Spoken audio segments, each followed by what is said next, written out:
Now for the small intestines, we have the stomach up here. Remember we had what we called a pyloric valve down here at the lower end of the stomach, right around here. This is the pyloric valve. We may have called it the pyloric sphincter. You could call it either one, pyloric valve, pyloric sphincter. The next section along here is the duodenum.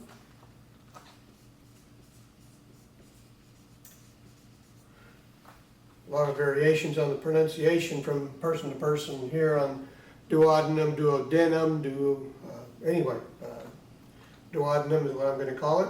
And the next section, after I've drawn this probably about the right length in terms of the duodenum. The next section you go into of the small intestine, and you really don't see any difference from the outside of the intestine. It's the histology that varies from section to section here. But anyway, this is the jejunum, the second segment of the small intestine. And then the third segment is the ileum, I-L-E-U-M, ileum in this case. And it continues on until you get to the very end here. There's a sphincter between the small intestine and the large intestine right here. It's called the ileocecal valve.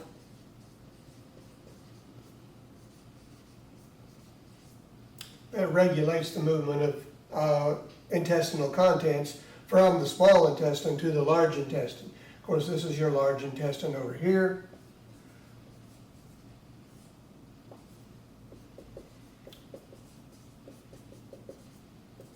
And the appendix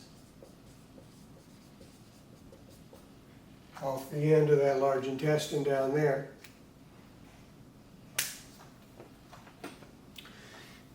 Like I said, I didn't draw the jejunum as long as it should probably be. Same with the ileum. The ileum should be much longer.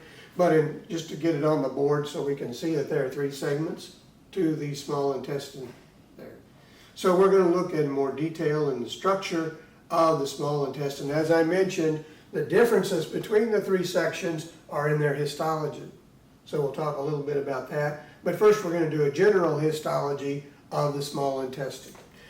The small intestine is there primarily for the absorption of your nutrients. Your chemical breakdown of all your food molecules occurs along the way, and we retrieve those very small chemical components across the membrane of the cells in the small intestine. And so most of your nutrient retrieval occurs in your small intestine. The most significant contribution of enzymes, remember your stomach has stomach acid and it has pepsin, that protein digesting enzyme. So coming out of the stomach we have that mix with the protein digesting enzyme and the acidic content. And just below the stomach, somewhere right around in here, would be the entry of the secretions of the biliary system, the bile, and the pancreatic secretions, which include most of the other digestive enzymes. So enzymes to digest your carbohydrates, your lipids, your proteins, your nucleic acids, all of those compounds in your food are broken down by enzymes that are secreted by the pancreas. We also, from the pancreas, get a neutralizing compound, a bicarbonate compound that is secreted into the intestine that neutralizes stomach acid, there. So all of those secretions enter just below the stomach, so we have a more neutral environment for those enzymes to work at their optimum in the small intestine. And we have all those enzymes that are secreted, in addition to bile, which we'll talk about later. We'll cover the entire biliary system, liver, gallbladder, and pancreas here in a little bit. So, next we'll look at the histology of the intestine wall.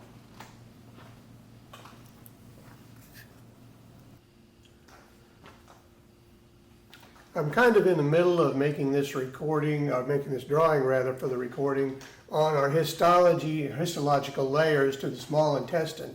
What I want to do now is finish this out and explain a little bit while I'm doing it.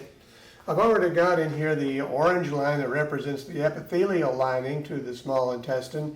The green represents the loose connective tissue, the lamina propria layer of the small intestine there. The red line outside of that represents the muscularis mucosa, that smooth, very thin smooth muscle layer. Then beneath that you have the submucosal layer, which I'm going to make in purple again, like we did with the stomach illustration.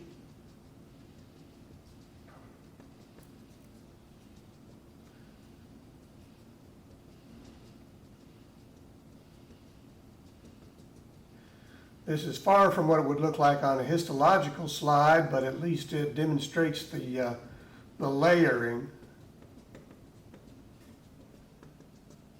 Okay, so there's our submucosal layer. It's a dense, irregular connective tissue. Dense, irregular connective tissue in the submucosa. The next layer out would be part of that muscularis externa. There's an inner circular and an outer longitudinal layer. Again, like in the esophagus that we saw earlier. So the inner circular, the individual smooth muscle cells would run in the plane of a cross-sectional cut. So we would see the lengthwise profiles of those cells in the circular layer of smooth muscle going around here. And this is just an artistic kind of look at it, a diagrammatic look at it, not the way it actually looks. So anyway, we've got the circular layer. Then outside of that, we have the longitudinal layer where the muscles run this direction. If you cut through those little spindle-shaped cells, they would just look like dots in there.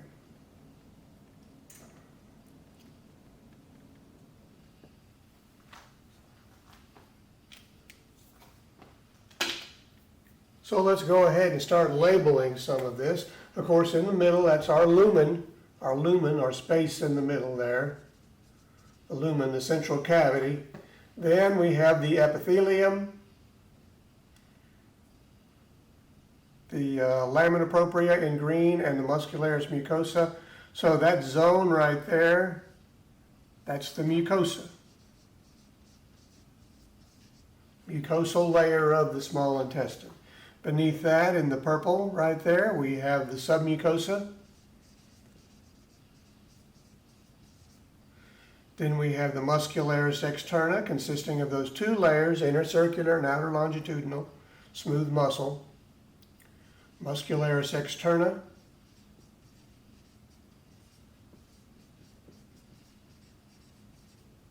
Then we have a little bit of loose connective tissue in green, and then the blue line represents the mesothelium on the outside, so that's our serosa. Our serosal covering. The next thing we want to look at with the histology is a detail of this inner portion, the mucosa. There are finger-like projections coming in all around this lumen, that central cavity, and there are glands out around the perimeter formed from epithelium and lamina propria out there. So anyway, that's where we'll go next. We'll look at these little finger-like extensions called villi, and we'll look at the cell types that are involved there and what goes on in that mucosal lining histologically. So a more detailed view of that right there.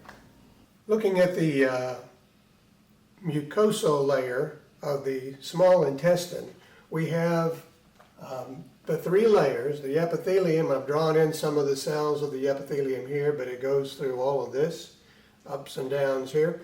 And that underneath that layer, inside here in this zone, we're going to draw in eventually some lamina propria, connective tissue in there. We're also going to see that there are blood vessels that go into here and a special lymph vessel called a lacteal. So we've got all those things going on in this lamina propria zone, and then down here we have across the bottom our muscularis mucosa. The mucosal region here has these extensions, these three extensions you see sticking up right here. These are villi.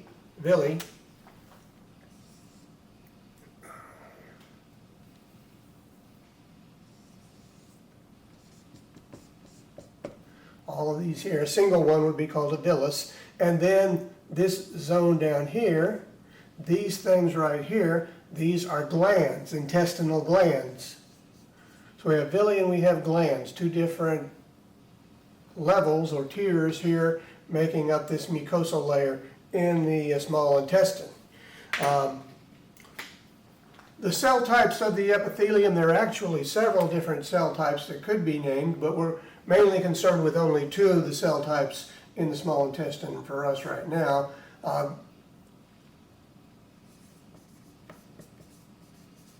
Enterocyte, this is the absorptive cell of the small intestine, so that's the one that's gathering your nutrients, and they go across the membrane on the apical surface, the free surface here, and then they're passed through the cell into the tissues of the lamina propria, where blood vessels or lymph vessels will pick up that nutrient and then carry it to the rest of the body. The other primary cell type here, I've indicated by these brown dots through there. These are called goblet cells. It's a mucus-producing cell, so it has within it this large vesicle of mucus that it will secrete into the lumen and onto the surface of the epithelium in there. So two cell types, absorptive cells called enterocytes and mucus-producing cells called goblet cells. Now, I mentioned that there are structures called lacteals, and in orange here I'm going to draw a single lacteal. It's a blind-ending vessel that goes right up through the middle of the villus, right in the very center of the villus, these lacteals. So it's part of a lymph vessel that flows through here. And many of your small fats are going to be absorbed in the lymph rather than through the blood. I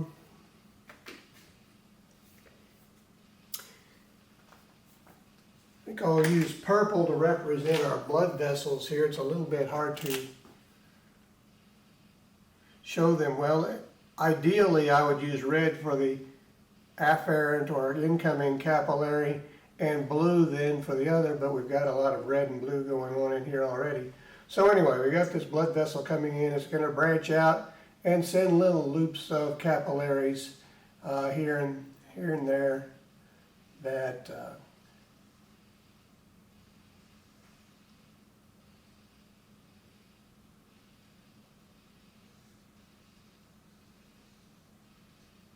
and blind ending, so they have to be continuous and eventually head on out. So there's an incoming vessel and an outgoing vessel for each lacteal, so that's going to be absorbing nutrients.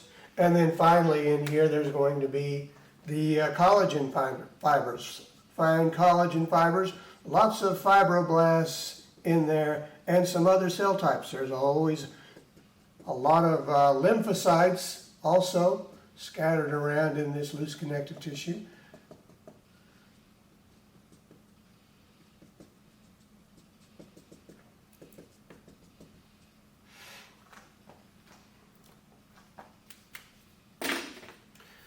So we have this lacteal.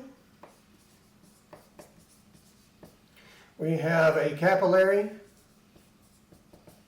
Actually, there are several capillaries that are branched out into the villus, and we have the lamina propria.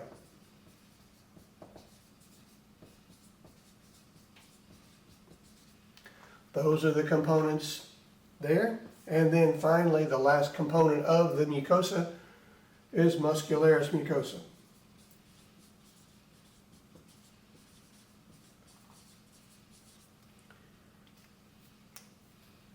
So be able to label these things in a drawing: villus, gland, enterocyte, goblet cell. You should know that that's the epithelial layer made up of the enterocytes and goblet cells. That's the epithelium.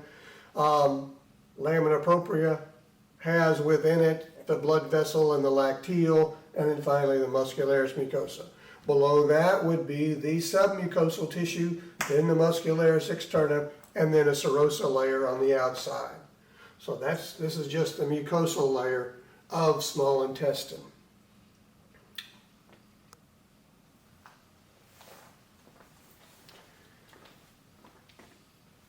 Returning to this drawing here of the segments of the small intestine, duodenum first, then jejunum in blue here, and then ileum is in the purple. These three zones we've mentioned earlier differ in terms of their histology, what they look like inside. The difference is primarily in the submucosal layer. That submucosal layer that lies under the mucosa, that submucosal layer is made primarily of dense irregular connective tissue. But in the case of the duodenum right here,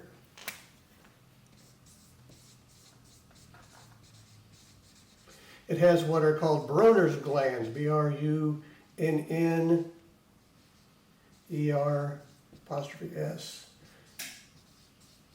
These are a special multicellular gland, not a unicellular gland like a goblet cell, but anyway, a whole mucus gland made of many cells that secretes through a duct onto the surface of the surface lining of the duodenum inside the lumen there. So a lot of mucus glands in that submucosal zone, and that's only found in the duodenum, these Brunner's glands. They're abundant in that submucosal zone.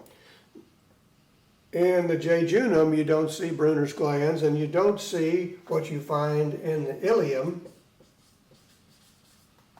The ileum has special clusters of lymphocytes we call Peyer's patches.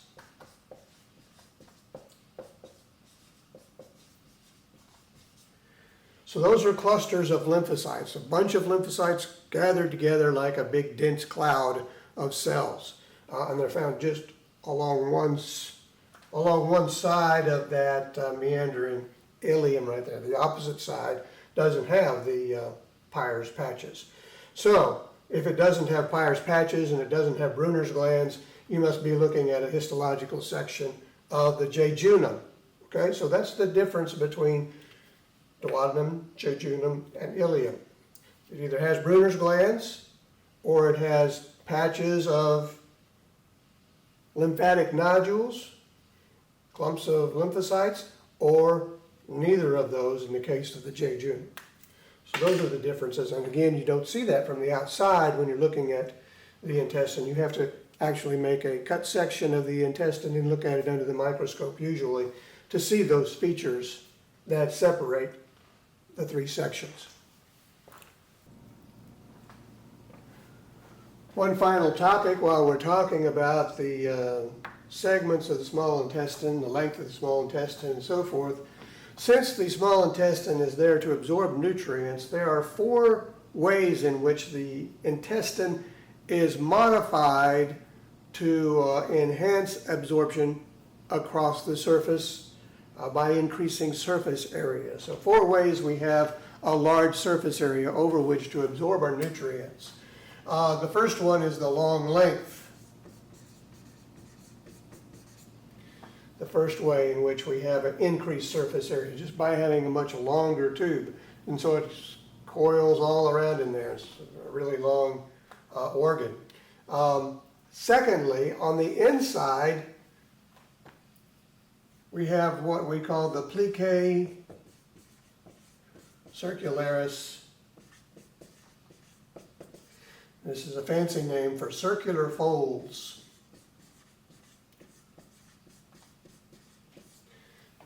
These are just like wrinkles on the inside of the intestine.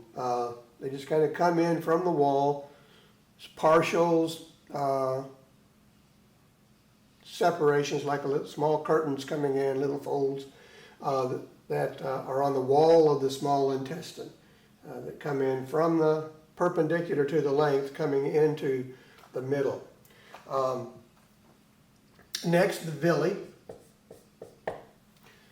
The villi are almost microscopic. They give the inside of the intestine, if you were to open it up and lay it open where you could see it cleanly on the inside, it would look a little bit like velvety textured lining, not a smooth surface like what you see on the outside of the organ, something like that. It has that velvety look to it because of the villi that are present on the wall. All those thousands of little finger-like projections, very, very small, almost microscopic extensions from the wall. And then finally, microvilli. Microvilli. These are microscopic, so that on a single cell,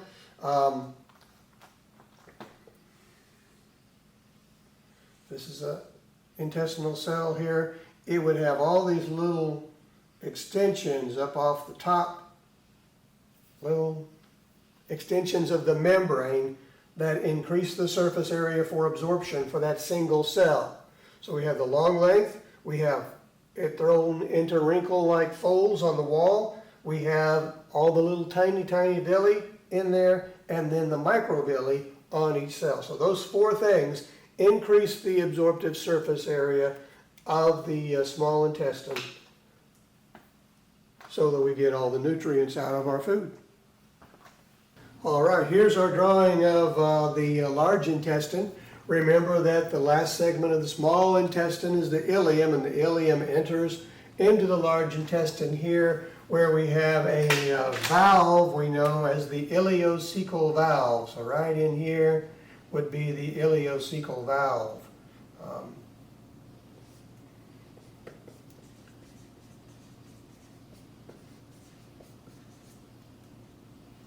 The ileocecal valve there.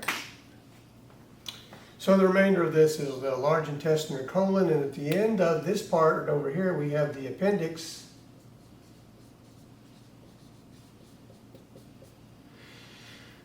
This general region here, below the connection to the ileum right in here, forms just kind of a sac, and we call that sac the cecum. From the cecum upward, we call this the ascending colon.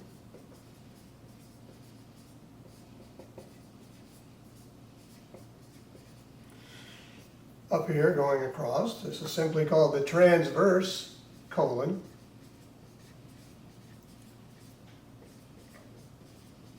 Transverse colon. And then here we have a segment we call the descending colon.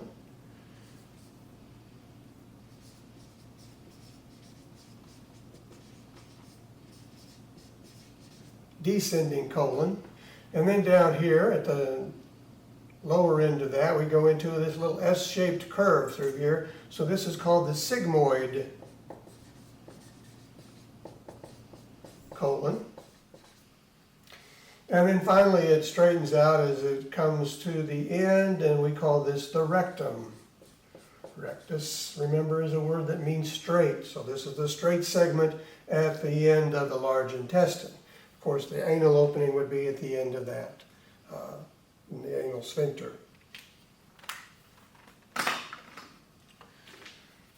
So I'll go ahead and indicate that down here.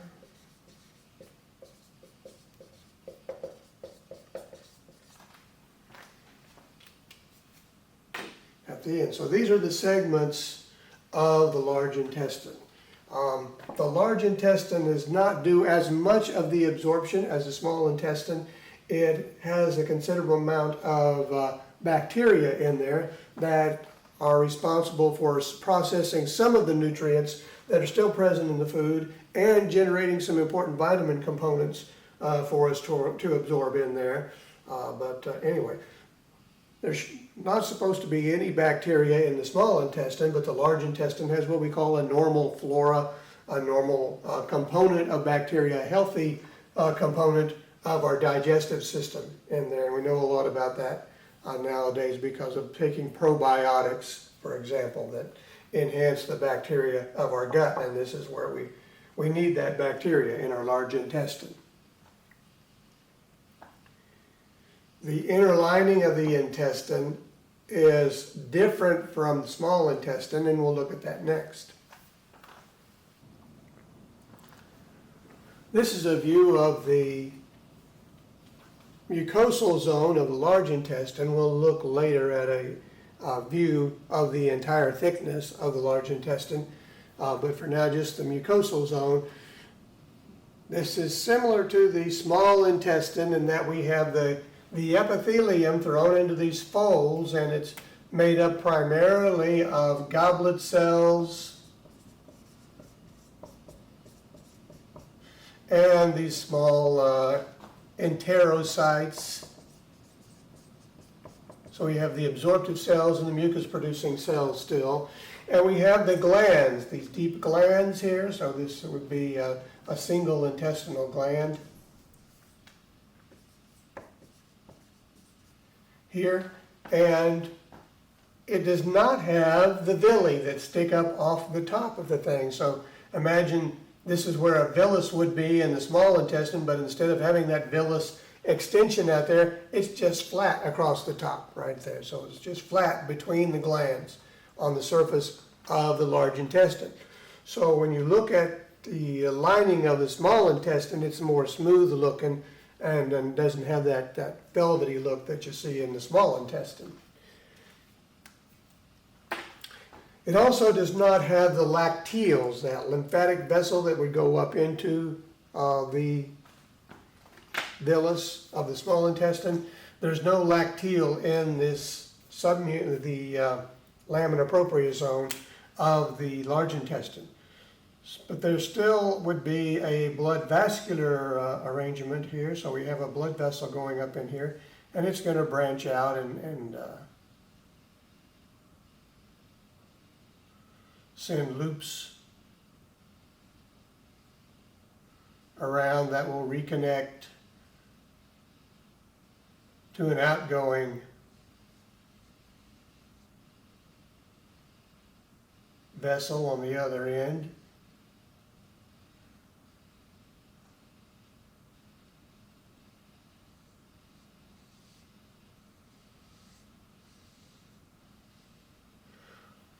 So it has a capillary network set up in there, and of course there's all the collagen, fine collagen of the loose connective tissue, lots of fibroblasts in there, lots of lymphocytes,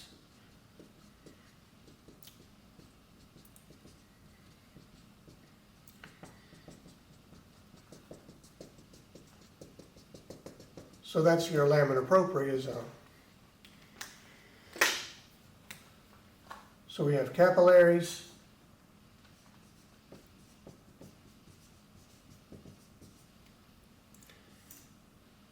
we have loose connective tissue of lamina propria,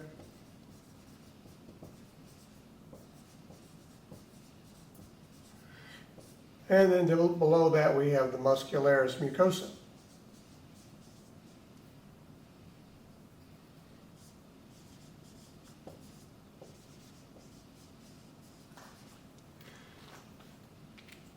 So that's the mucosal layer of your large intestine. Now let's step back and look at a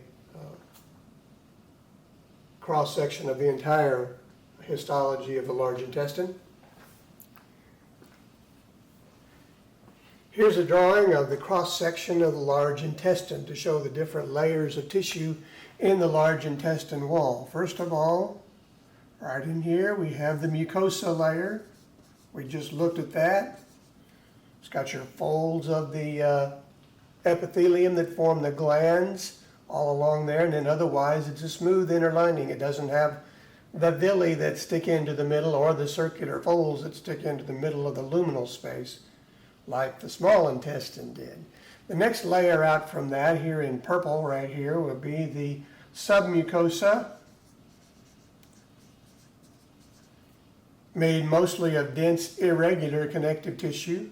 Then the next zone out from that, we'll try to get this bracketed in right here. This is the muscularis externa.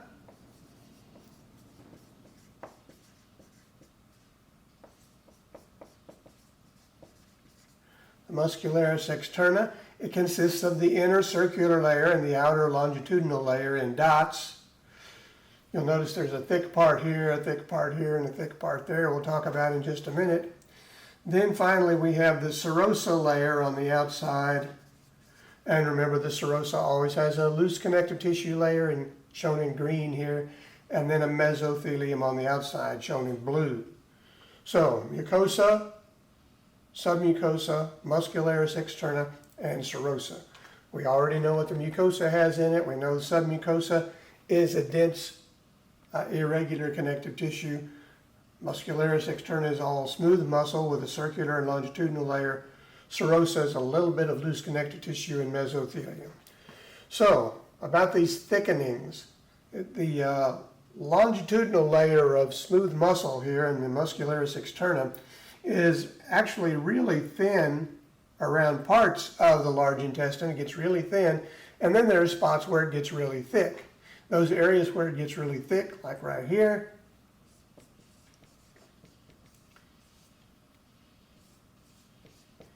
go by the name tinea coli.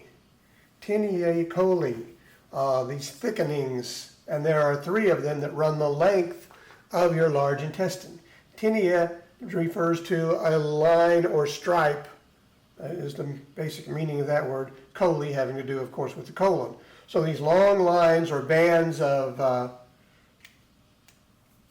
longitudinal muscle, they go along the length of your large intestine.